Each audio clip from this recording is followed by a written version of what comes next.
हमारे साथियों, नमो बुद्धाय, जय भीम। आज के अम्बेडकर संदेश में आपका हार्दिक स्वागत है। और आज के अम्बेडकर संदेश में स्पष्ट बात करेंगे दलित वर्ग की शिक्षा। 1813 से लेकर 1854 तक क्या स्थिति रही, पिछले अम्बेडकर संदेश में हमने आपको बताया। 1854 से लेकर 1882 तक दलित वर्ग की शिक्षा को लेकर किस तरह की स्थिति थी। क्या दलित वर्ग को शिक्षा प्राप्त तरीके से 1854 से 1882 के बीच मिल रही थी या नहीं। आज की इस अम्बेडकर संदेश में ऐतिहासिक जानकारी हम लेकर उपस्थित हो चुके हैं मेरे साथियों। दलित वर्ग की शिक्षा और अंग्रेजों का प्रयास, आखिर अंग्रेजों ने क्या प्रयास किया या सिर्फ कुठाराघात किया। अंग्रेजों ने सिर्फ दलितों को धोखा दिया। आज के अम्बेडकर संदेश में विस्तार से जानने वाले हैं। इस खास बात को हम जानेंगे दलित वर्ग की शिक्षा के बारे में। मेरे साथियों, हम आपको बता दें 28 अप्रैल 1858 को एक पत्र लिखते हैं लॉर्ड एलनब्रो, जो कि बोर्ड ऑफ कंट्रोल के प्रेसिडेंट थे। मेरे साथियों, दलितों की शिक्षा को लेकर वो क्या लिखते हैं, बड़ी कठोर बात लिखते हैं। और इस कठोरता को आखिर दूर कैसे किया जाता है भारत सरकार के द्वारा। आज के अम्बेडकर संदेश में अब हम बिना विलंब के शुरू करने जा रहे हैं। लेकिन साथियों, हम आपको बता दें आज का अम्बेडकर संदेश हम आपके समक्ष प्रस्तुत करेंगे बाबा साहब डॉक्टर अम्बेडकर संपूर्ण वाङ्मय खंड 4 से, और पेज नंबर 123 से लेकर 126 तक। बात साहब लिखते हैं कि मैं समझता हूँ, ये कथन लॉर्ड एलनब्रो का है जो बाबा साहब यहाँ उद्धृत करते हैं। पैरा 11 में वो लिखते हैं कि मैं समझता हूँ कि हम छोटी जातियों के लोगों को अपने बच्चों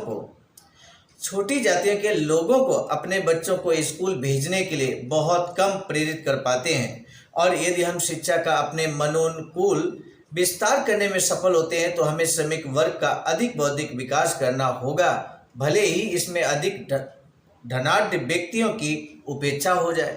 पैरा 11 में ये बात कहते हैं। पैरा 12 में कहते हैं इसके परिणाम स्वरूप किसी स्वस्थ समाज की स्थापना नहीं होगी। अगर ऐसा हो जाता है तो स्वस्थ समाज की स्थापना नहीं होगी। हमारी सरकार छोटी जात के सर्वाधिक शिक्षित व्यक्ति की उस महत्वाकांक्षा को पूरा करने के साधन भी उपलब्ध नहीं करा सकी जो हमने उनके मन में जगाई थी। पैरा 13 में लिखते हैं कि हमें निर्धन व्यक्तियों का एक ऐसा असंतुष्ट समाज बनाना चाहिए जिसका हमारे द्वारा दी गई उच्च शिक्षा के कारण जनसाधारण पर भारी प्रभाव हो। पैरा 14 में वो लिखते हैं कि छोटी जातियों को शिक्षा और सभ्यता ऊंची जातियों से मिलनी चाहिए। छोटी जातियों को शिक्षा और सभ्यता, दो बातों की बात कर रहे हैं, दो बिंदुओं पर, कि शिक्षा और सभ्यता ऊंची जातियों से मिलना चाहिए। और इस प्रकार छोटी जातियों में एक नई शक्ति का संचार होना चाहिए। किंतु शिक्षा और सभ्यता कभी भी नीचे से ऊपर की ओर नहीं जाती। यदि शिक्षा और सभ्यता केवल छोटी जातियों को उपलब्ध कराई जाए तो इससे केवल विक्षोभ पैदा होगा, जिसके पहले शिकार विदेशी होंगे। पैरा 15 में लिखते हैं यदि हम शिक्षा का प्रसार करना चाहते हैं तो हमें सबसे पहले ऊंची जातियों के लोगों को शिक्षित करने का प्रयास करना चाहिए। ऊंची जातियों को शिक्षित करने के प्रयास की बात कर रहे हैं। यहाँ पर लॉर्ड एलनब्रो बोर्ड ऑफ कंट्रोल के प्रेसिडेंट हैं आप, और आप ये बात करें कि ऊंची जातियों को हमें भारत में शिक्षा देनी चाहिए। मेरे साथ ऐसा स्टेटमेंट सुनकर आपको भी आश्चर्य हो रहा होगा। ऐसा लग रहा होगा कि जैसे कि उच्च जातियों को कभी शिक्षा मिली ही ना, जबकि इस भारत देश का इतिहास मेरे साथियों, जब से शिक्षा की शुरुआत हुई सबसे पहले उच्च जातियों को ही शिक्षा प्राप्त करने का अधिकार मिला। और आज जो वंचित हैं, दलित वर्ग को शिक्षा नहीं मिल रही, आज एक बार पुनः यहाँ वंचित करने का षड्यंत्र रच लिया गया। पैरा 16 में वे लिखते हैं कि इसके केवल 2 रास्ते हैं। रास्ते भी बता देते हैं, केवल 2 रास्ते हैं, और वो 2 रास्ते हैं कॉलेजों की स्थापना की जाए जिनमें केवल ऊंची जातियों को प्रवेश दिया जाए, केवल ऊंची जातियों को प्रवेश दिया जाए, और सेना के पुनर्गठन में स्थानीय लोगों के उन्हीं बच्चों को कमीशन दिया जाए जो इसे पाने के पात्र हैं। स्वाभाविक है, जो पढ़ा लिखा होगा वही पात्र होगा, दूसरा पात्र नहीं होगा। आगे लिखते हैं, अब विश्लेषण की बारी है। अस्पृश्य जातियों की प्रति अस्पृश्य जातियों के प्रति यूरोपीय अधिकारियों की इस चिढ़ को अंततः भारत मंत्री ने 1859 के अपने पत्र में दूर किया। ये बात अब बाबा साहब कहते हैं, जिसमें जन शिक्षा के लिए सरकार के दायित्व की बात दोहराई गई थी। जन शिक्षा की बात सबसे पहले यहाँ पर जो की गई थी, कोर्ट ऑफ डायरेक्टर ने अपने 19 जुलाई 1854 के पत्र संख्या 49 में टिप्पणी की थी कि जन शिक्षा मिलनी चाहिए।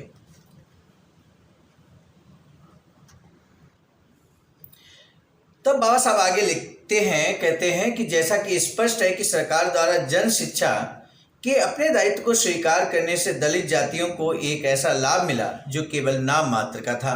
नाम मात्र का कैसे था, ये जानने के लिए बाबा साहब पूरी तरह से यहाँ पर प्रूफ के साथ स्पष्ट करते हैं। बाबा साहब लिखते हैं, क्योंकि विभिन्न जिलों में स्कूल तो सर्वसाधारण के लिए खुले थे, परंतु इनमें दलित जातियों के दाखिले का प्रश्न अभी हल होना था। ऐसा एक प्रश्न 1856 में भी उठा था, परंतु सरकार का फैसला दलितों के पक्ष में नहीं था, जैसा कि बम्बई प्रेसिडेंसी के जन शिक्षा निदेशक की 1856-57 की रिपोर्ट के निम्नलिखित उद्धरण से स्पष्ट है। पैरा 17, छोटी जातियों और वनवासी जनजातियों के लिए स्कूल सरकार की ओर से सीधे छोटी जातियों के लिए कोई स्कूल नहीं खोले गए और सर्वोच्च सरकार ने ऐसे स्कूलों के लिए अनुमति नहीं दी है। कहने के लिए सरकार द्वारा पूर्णतः समर्थित आम स्कूल तो सभी जातियों के लिए खुले हैं। 1855-56 की मेरी रिपोर्ट के परिप्रेक्ष्य में सरकार ने निम्नलिखित आदेश दिया है। अभी तक सरकार के सामने आदेश में क्या लिखा है, पूरा हम हूबहू आपके समक्ष पढ़ देते हैं। अभी तक सरकार के सामने केवल एक ही मामला लाया गया है, जिसमें सरकारी स्कूलों में छोटी जातियों के छात्रों के प्रवेश का प्रश्न उठाया गया है। ये मामला एक महार छात्र का है, जिसकी ओर से जून 1856 में एक याचिका पेश की गई है, जिसमें शिकायत की गई थी कि यद्यपि वह स्कूल की फीस देने के लिए तैयार था तथा उसे धारवाड़ गवर्नमेंट स्कूल में दाखिला नहीं दिया गया। इस अवसर पर सरकार को एक अति व्यवहारिक संकट का सामना करना पड़ा है, जिसका संबंध एक प्रश्न पर विचार करने से था। प्रश्न ये था कि उनके अमूर्त अधिकार की धारणा उन स्थानीय लोगों की सामान्य भावनाओं के प्रतिकूल होती, जिनकी यथासंभव जागृति के लिए सरकार के शिक्षा विभाग की स्थापना की गई है, और जैसा कि कुछ संकोच के साथ उस समय पारित संकल्प में देख पड़ेगा। ये फैसला किया गया है कि एक अकेले व्यक्ति यानी केवल उस महार के पक्ष में जो पहली बार केवल सवर्ण जातियों के छात्रों वाले स्कूल में प्रवेश की याचना लेकर आगे आया था, ये ठीक नहीं रहेगा कि उसे सवर्णों के साथ जबरदस्ती बिठाया जाए और ये संभावित जोखिम उठाया जाए कि स्थानीय लोगों के लिए वह संस्था व्यर्थ सी हो जाए। इस संबंध में बंबई सरकार की कार्रवाई पर भारत सरकार ने दिनांक 23 जनवरी 1857 के पत्र संख्या 111 में निम्नलिखित विचार प्रकट किए। गवर्नर जनरल इन काउंसिल का विचार है कि संभवतः बंबई सरकार ने इस बारे में बुद्धिमत्तापूर्ण कदम उठाया है, लेकिन उसमें मुझसे अर्थात भारत मंत्री से अपेक्षा की गई है कि मैं कहूं कि बालक को बंगाल की प्रेसिडेंसी के किसी सरकारी स्कूल में दाखिला दिए जाने से इनकार नहीं किया जाएगा। इस पत्र के प्राप्त होने के बाद ये संकल्प किया गया कि भारत सरकार को ये आश्वासन दिया जाए कि ये सरकार ऐसे किसी साधन की यथाशक्ति उपेक्षा नहीं करेगी जिसके द्वारा देश भर के स्कूलों का स्वरूप उतना विशिष्ट ना हो जितना कि जाति के मामले में व्यवहार रूप में है।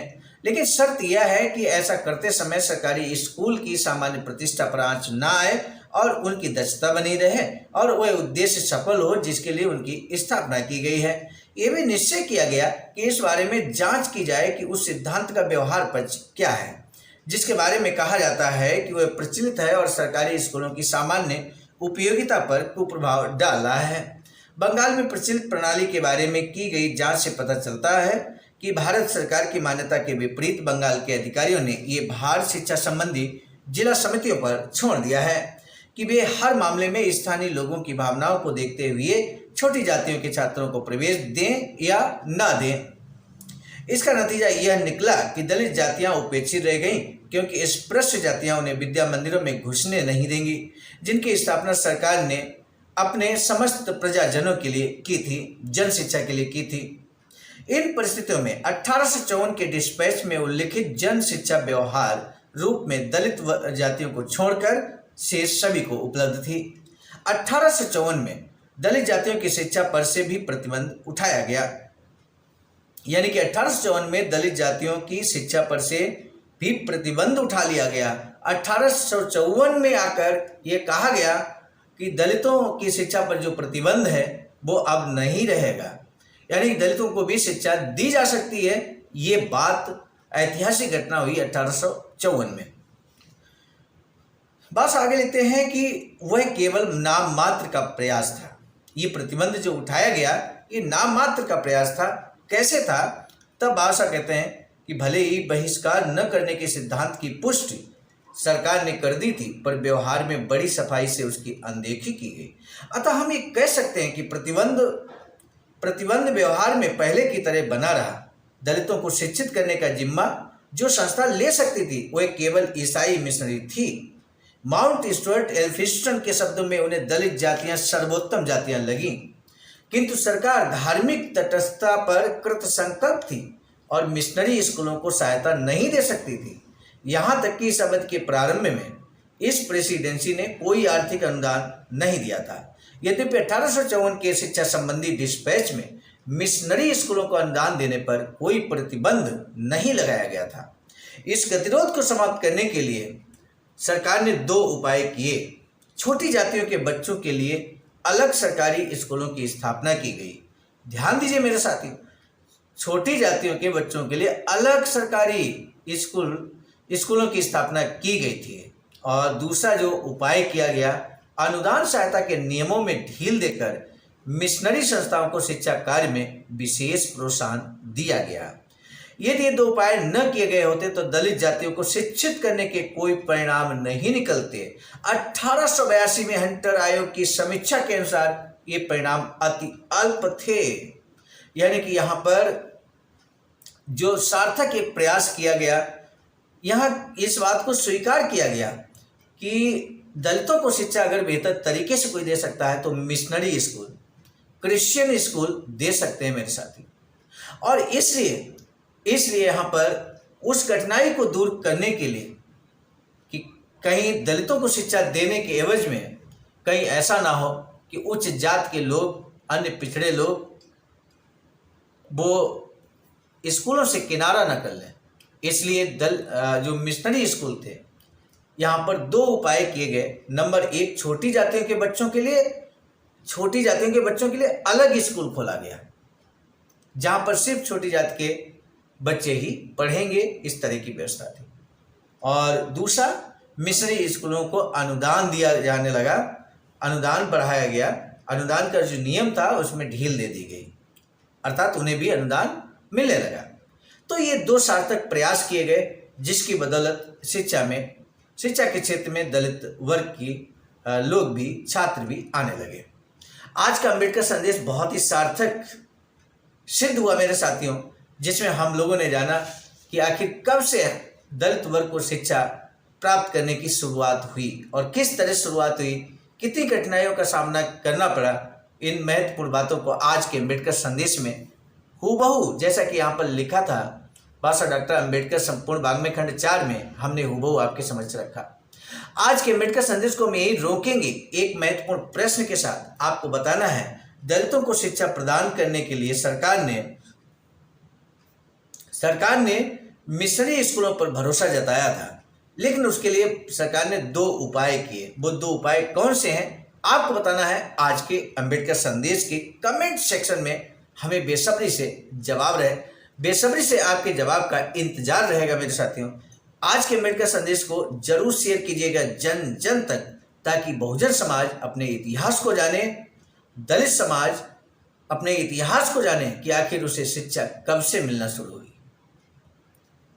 आज के अम्बेडकर संदेश को रोकने की दीजिए इजाजत। आप सभी को सादर नमो बुद्धाय। हमारे साथियों, हम एक महत्वपूर्ण बात बताना उचित समझते हैं। बाबा साहब की अधूरी इच्छा के अनुरूप एक वैचारिकी सेंटर निर्माणाधीन है सारनाथ वाराणसी में, जहां पर 14,000 स्क्वायर फीट जमीन परचेज कर ली गई है ring road, green city, Faridpur, Sarnath में।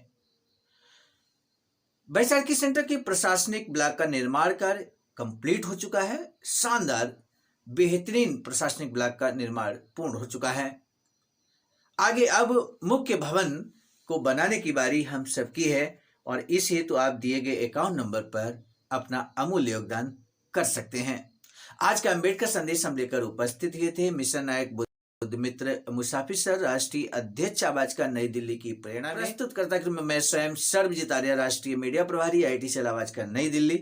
मिलेंगे नए डॉक्टर अम्बेडकर संदेश में, तब तक दीजिए इजाजत। आप सभी को सादर नमो बुद्धाय जय। सम्मानित साथियों, यदि आप हमारे इस चैनल आवाज का ऑफिशियल, जिस पर नियमित सुबह 5 बजे डॉक्टर अम्बेडकर संदेश आपको मिलता है, आप हमारे इस चैनल को सपोर्ट करना चाहते हैं तो हमारा आपसे निवेदन है कि आप हमारे इस चैनल को सब्सक्राइब कर लें, वीडियो को शेयर, लाइक, कमेंट जरूर करें।